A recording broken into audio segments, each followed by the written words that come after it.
she realized that it wasn't her job to save all the children of Burundi. That was God's job. Up to that point, she really had thought it was her job, and it was crushing her. And once she made the mental shift, which again, very much has to do with how she lives her faith, that this is not my job. I'll do what I can, but ultimately, God, this is your job. It's your responsibility. She was able to take all of the weight off of her own shoulders and put it on God, and that changed everything for her. On In Good Faith, we believe that all faith traditions have something to teach us about how God is working in the world and in our lives. So join us as we listen and learn and discover how speaking with people of other faiths can strengthen our own faith and even our own practice. Today on In Good Faith, we're sharing a story that shows both the beautiful and the terrible in life. And it's a story that unfolded over decades and still continues today. In the 1970s, there was a genocide in the African country of Burundi, which flared up again in the 1990s, hundreds of thousands of people killed by their neighbors. And through it all, an amazing woman named Maggy Barankitse found remarkable ways of blessing thousands of children orphaned in those conflicts. Maggy Barankitse is the founder of Maison Shalom, an NGO or non-governmental organization that began as a place to care for the orphans of genocide, the Burundi and Rwanda genocides specifically. Today, Maggy lives in exile in Rwanda after narrowly escaping an assassination attempt in 2015.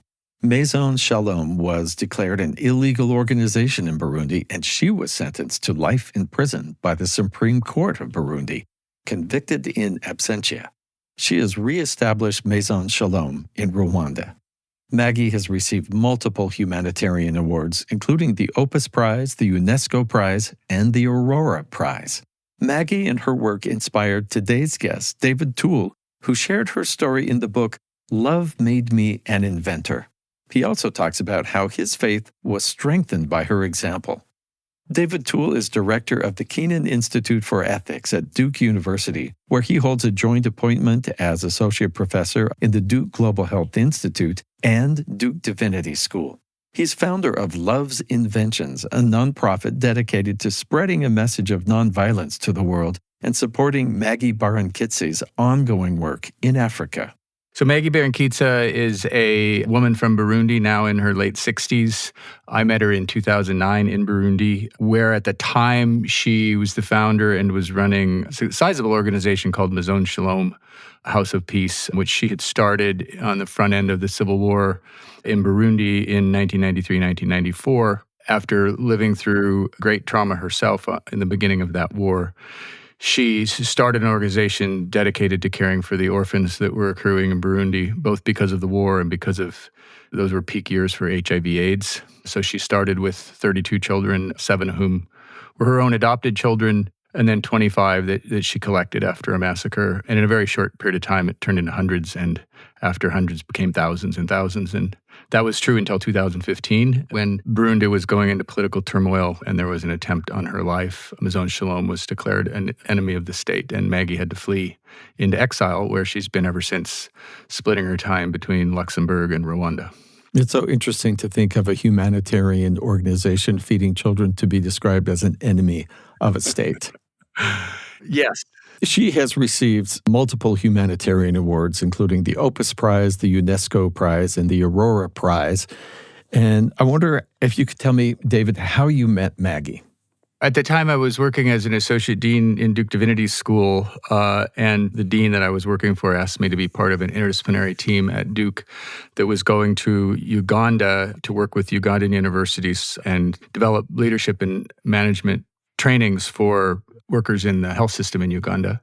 And my role in that was largely because of the large number of faith-based and particularly Catholic organizations that run parts of the healthcare system. At the same time, the dean had just a couple of years before started the Center for Reconciliation as part of Duke Divinity School, and the founding co-directors of that center, one of whom was a Ugandan, had started a leadership workshop in East Africa geared toward Christian leaders in East Africa who are working in the trenches of reconciliation, either amid conflict or in the aftermath of conflict in countries like Burundi, Rwanda, Uganda, Eastern Congo. I mean, you pick your country in East Africa, and they were all there. So this was January of 2009. I went to East Africa with sort of errands for both of those projects, spent a week in Uganda, and then went to Burundi, where this workshop was being held for Christian leaders on reconciliation. And so I was sitting in a conference hall in a hotel in Bujumbura, Burundi, first trip to Africa, when Maggy Barankitse walked into the room and told her story in about 30 minutes. She was not a pre-planned part of the conference. And if you hear Maggy's story, you want more. It's the thing that hooked me into wanting to tell her story over time. After the conference, she invited us to come out to Ruwigi, her hometown, where she was doing all of the work and had been doing, or most of the work. So we made the trip to Ruwigi in January 2009, and she took us to the hospital that at that time was just a year old. And when we were touring the hospital, it was still under construction. And in a typical sort of African fashion, at least in that part of Africa, hospitals aren't big sort of towering multi-story buildings, but they're single-story buildings connected by verandas and walkways sprawling across a landscape. So when we were touring the hospital, or even before when we could see it from a distance, she let us know that she'd built the hospital on the site of her family's village that had been destroyed in the fall of 93 when the country blew up because of the assassination of the democratically elected Hutu president by faction of the Tutsi military. Maggy's a Tutsi. A couple days after the assassination of the Hutu president, Hutus were running rampant around the country, destroying things. And so Maggy's village was destroyed. More than 60 members of her family died. And then it was 2 days later that she lived through her own trauma, where she was forced to watch 72 people die. And so here we are in 2009, we're touring a hospital, which is built on the site of the village.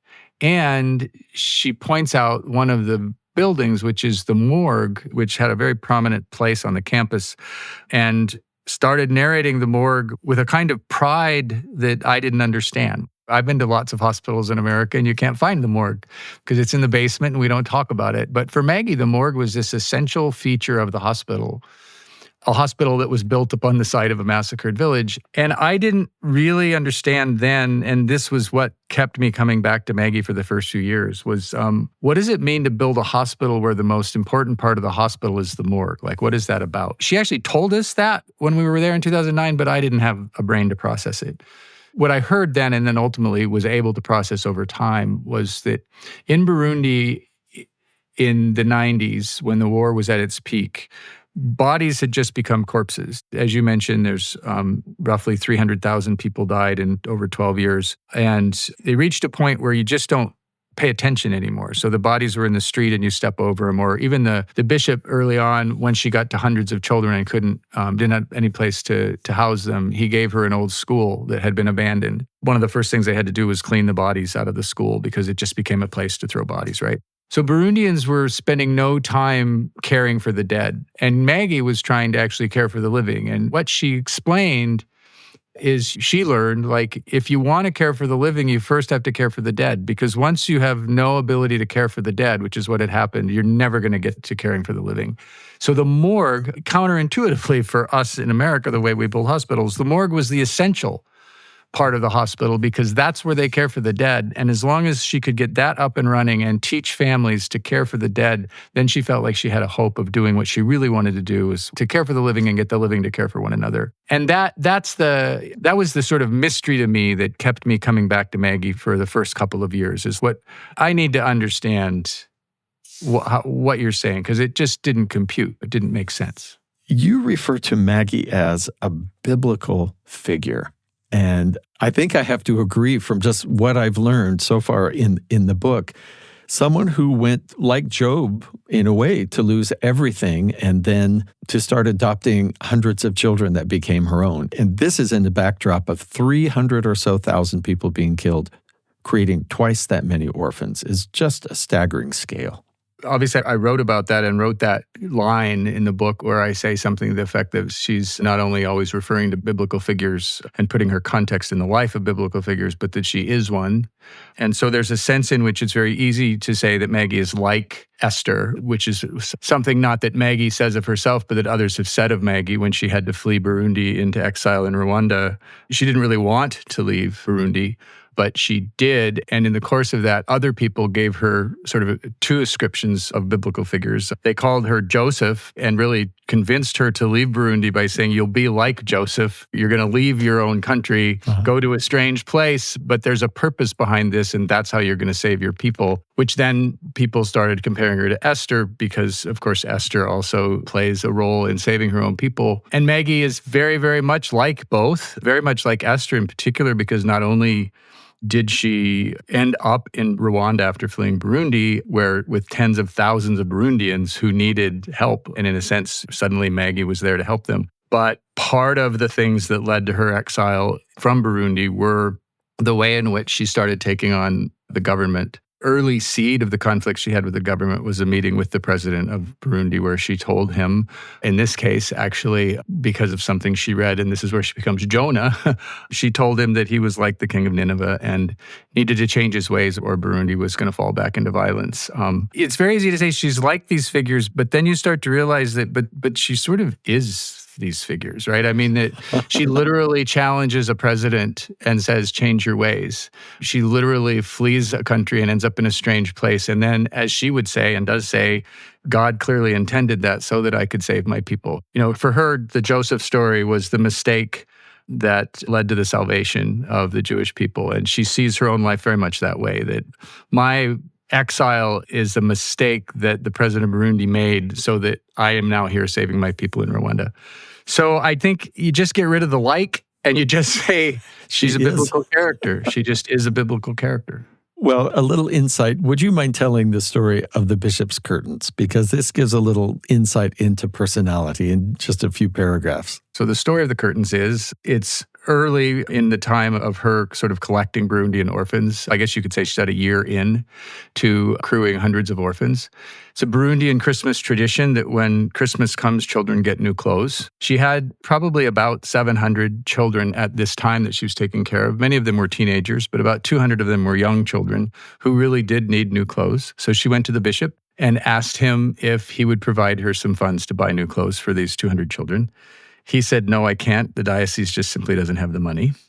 Maggie knew that the bishop had just put new curtains in his residence, and in particular in the great hall where he entertained his guests. So she snuck into the residence, stole the curtains, took them all down, and took them to seamstress friends.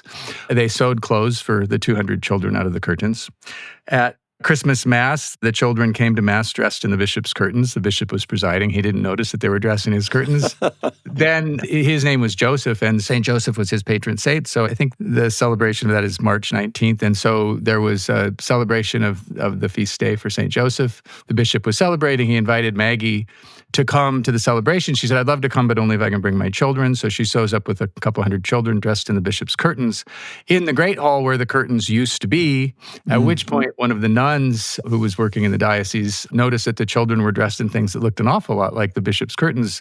And she turned to point out the comparison between the curtains and the children, and then noticed at that point that there were no curtains, and immediately realized what happened, chastised Maggie, got very angry at Maggie for stealing the bishop's curtains. The bishop called her in and said, Maggie, you've stolen my curtains. And he said, no, Bishop, I asked you to provide clothes at Christmas for the children, and you did.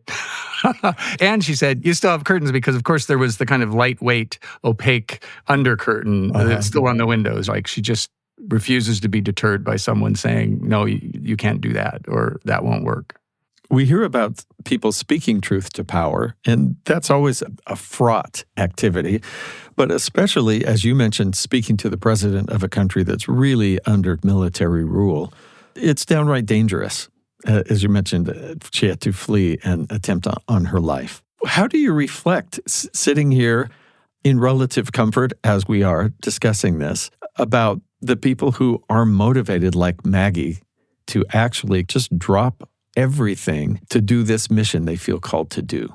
This is really where her faith comes in, but and I've, of course, pressed her a lot on this over the years. What you realize about her faith is that first of all, it's not something abstract, and it started for her very young. She grew up in a Catholic family. Her father died very young, so she was raised by her mother alone. And every morning, her mother took her, it was just she and her one brother. They went to Mass every morning.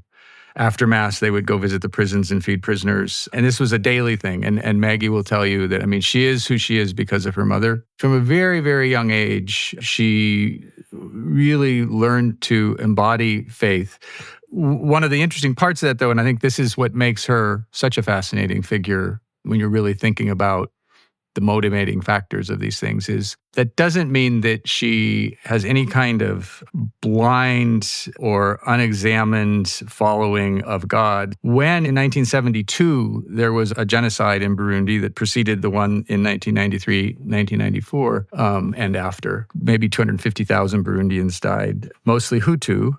And Maggie was 16 years old and in high school at the time. And suddenly you have Hutu classmates coming to school who didn't know what had happened to their fathers because their fathers had been killed. And you had Hutu teachers, Maggie's a Tutsi, you had Hutu teachers who suddenly disappeared. And this was a Catholic school. And the school was doing nothing to acknowledge that, in fact, all these people were disappearing because they were being killed in a genocide. And so Maggie went home to her mother and said, "You've lied to me."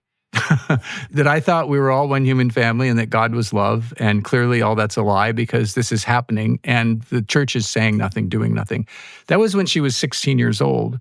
And that kind of deep sense of, I don't know if you just want to say justice or this deep sense of how the world is supposed to work, if in fact it's true that we're all one human family and we're all God's creatures and we're all, as she likes to say over and over again, princes and princesses.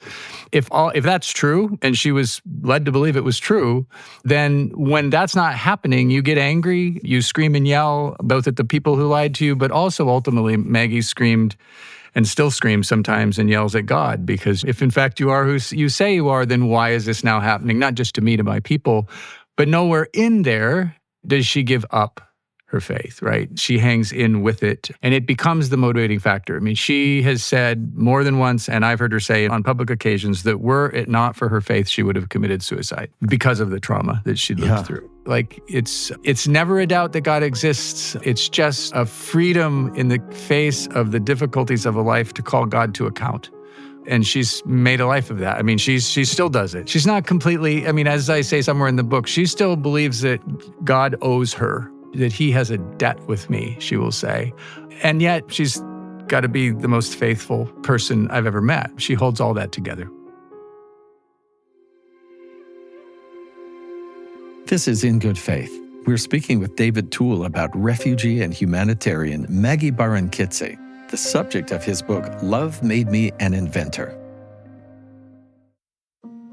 You can hear more stories of survivors in Episode 8, a conversation with Mariama Cologne Oleyemi about the civil war in Sierra Leone. Episode 129, where I talked to Leonard Bagalwa about his experience in the Congo. And Episode 173 about the Latter-day Saint experience in Turkey. Find all our episodes on Apple, Spotify, and YouTube. And please share an episode that's meant something to you with the people in your life. Hi, I'm Stephen Cap Perry, host of In Good Faith. Nothing captivates me more than people setting out on an adventure, especially if it's a place I wish I could go to or a subject I wish I knew more about, but I don't live in the right place or I don't have the equipment or the expertise. I'm telling you about a podcast from our BYU Radio family of podcasts, an award-winning podcast called Constant Wonder. With host Marcus Smith, you'll be expanding your horizons on all kinds of discovery. It could be science, it could be art, history, and more. Do you need that feeling of awe and wonder in your life more? I do, and I love it when I see how to experience that by hearing the stories of people who are doing and exploring all of those things that are so interesting to me. Check out the podcast, Constant Wonder. More from David Toole from Duke Divinity School. Really, I wanted to ask about how people have different reactions to something as awful as what happened there. I wonder, it seems that she didn't just change overnight, But in moments of despair, she goes to a convent and starts this process. Can you talk to me a little bit about that? The trauma she lived through was the fall of 93. She created Maison Shalom formally in the spring of 94. By the fall of 94, she had hundreds of children, and then it grew from there. And for about the first 4 years, she was just running herself ragged, trying to continue to care for all of the children who were ending up in her doorstep, she became known as the woman who took children who didn't have anywhere else to go. And by the time you get to the spring of 94, the Rwandan genocide has kicked in from April to July. And so the numbers of orphans who were flowing over the border from Rwanda and Burundi just exponentially increased the number of children landing on her doorstep. And for the first 4 years, she just did everything she could, assuming that it was her job to save as many kids as she could. And there was then another massacre, not unlike the one that she lived through in 93 in a town about 10 miles away from where she was living. And she went to the site of the massacre where, once again, women and children had been killed and the bodies were lying around. And she stood amidst this scene. And I think in some ways, without knowing it, at least knowing it immediately, she just fell apart. She physically, emotionally, mentally, she fell. She lost her voice. She couldn't speak. She went to a doctor thinking she had some kind of ailment. Maybe she'd acquired asthma, and he said, "No, you don't have asthma. You've got something much more fundamental going wrong with you." I mean, she had just put herself in circumstances that were untenable, and she was paralyzed, couldn't do anything. So she ended up going to a Carmelite monastery for a month. She did nothing for that month other than read the Bible and pray and cry. She would tell you it was really the first time in 4 years that she'd really allowed herself to cry. The nuns brought her food. She spent a lot of time reading the Bible.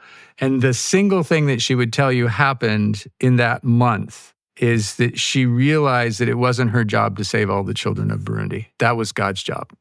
Up to that point, she really had thought it was her job, and it was crushing her. And once she made the mental shift, which again, very much has to do with how she lives her faith, that this is not my job. I'll do what I can, but ultimately, God, this is your job. It's your responsibility. She was able to take all of the weight off of her own shoulders and put it on God, and that changed everything for her. That's a very useful way of phrasing things, because there's so much that we want or feel to do that's overwhelming, that is motivated by our faith. But I'm just curious, as you've spent, as you said, over a decade in conversation, in correspondence, what has this done for you and your own faith or relationship to God?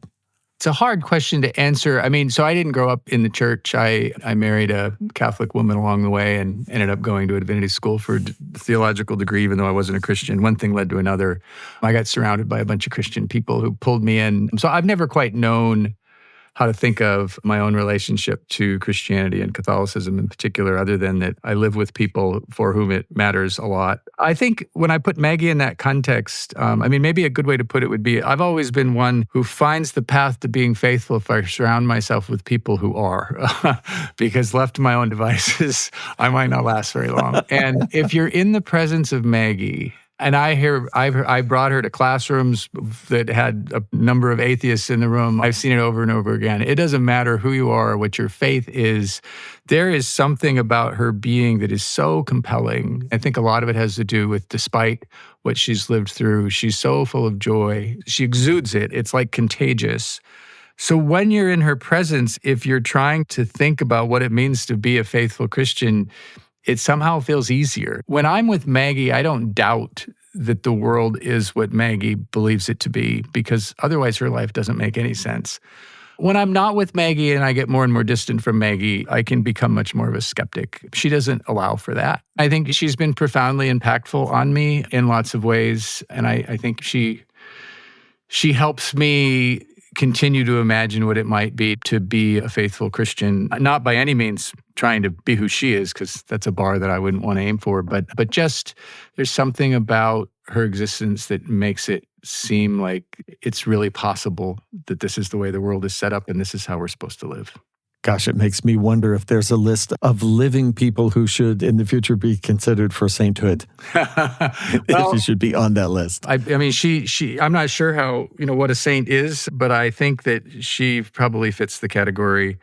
I don't want to put her on a pedestal in one sense. I mean, she's incredibly human. That's the other part of it, right? Like, she's full of flaws, and we'll talk about her mistakes. So part of the sainthood, to the extent that she's living it, is the thorough humanness of who she is, but somehow able to stand in that, in the midst of all kinds of trauma and violence and struggles with power, and just maintain this deep sense of what it means to be human at our best.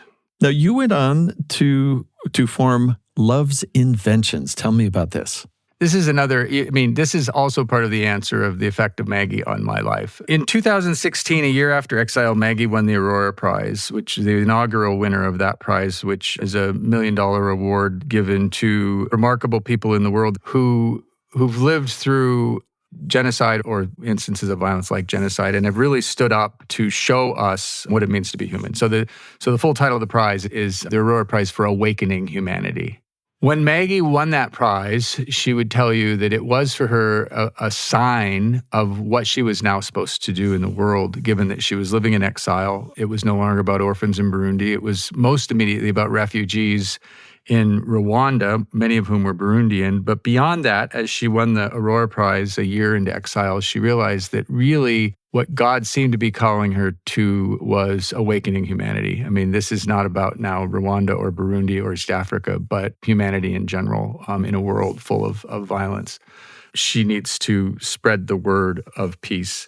So she took the prize to be an indication of that this was the new job. The question that lurked for her is, how was she going to do that? The first step toward that in any kind of structural way was the creation of a foundation in Belgium called the Foundation Maggy Barankitse, which was created by a Belgian benefactor of Maggy. And he made the strong case to Maggy that if you're going to actually take your message out to the world, then you need a platform to do it from. And Maison Shalom, which is dedicated to work in Africa, particularly now in Rwanda, is not the vehicle for that. It's the vehicle for many things, but not for that. And so you need this platform. That was 2021 when Foundation Maggy Barankitse was created. Maggy came and visited me at Duke in 2022 and immediately started recruiting me to create an entity in the United States that could do the same thing that the entity in Belgium was doing for Europe. And my initial response to that was no, in the sense that I have plenty to do and I don't know that I would know how to do it. It was right after that, literally just days after that, that she received a very serious cancer diagnosis. So there was about a 2-year stall. But then she came back to the U.S. in spring of 24 to the Aurora Prize ceremonies. She comes back every year for the annual ceremony, and it was in Los Angeles. And she invited me out to come because we hadn't seen each other in a couple of years. At that meeting, she had also invited the Belgian who had started the Belgian Foundation, a guy named Francois. And at the lunch table, I was there with my wife. She just turned to Francois and said, and I just wanted you to meet David because he's the chair of the organization I'm creating in the U.S. to spread my message.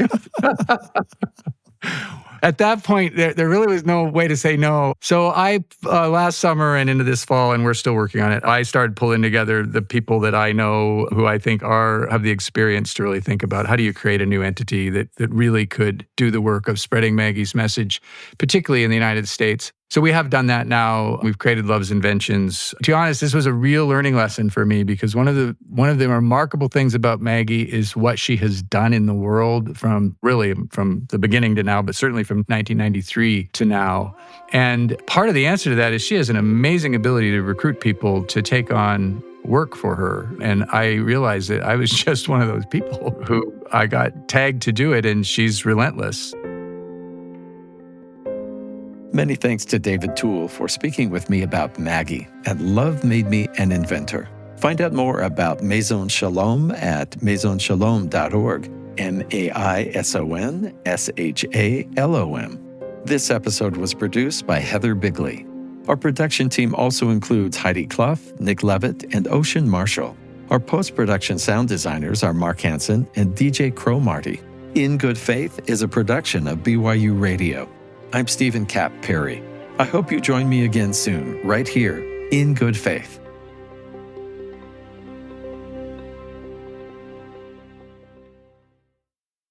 Hi, this is Stephen Cap Perry, and I'd love to recommend one of our BYU Radio family of podcasts for you. It's called The Appleseed.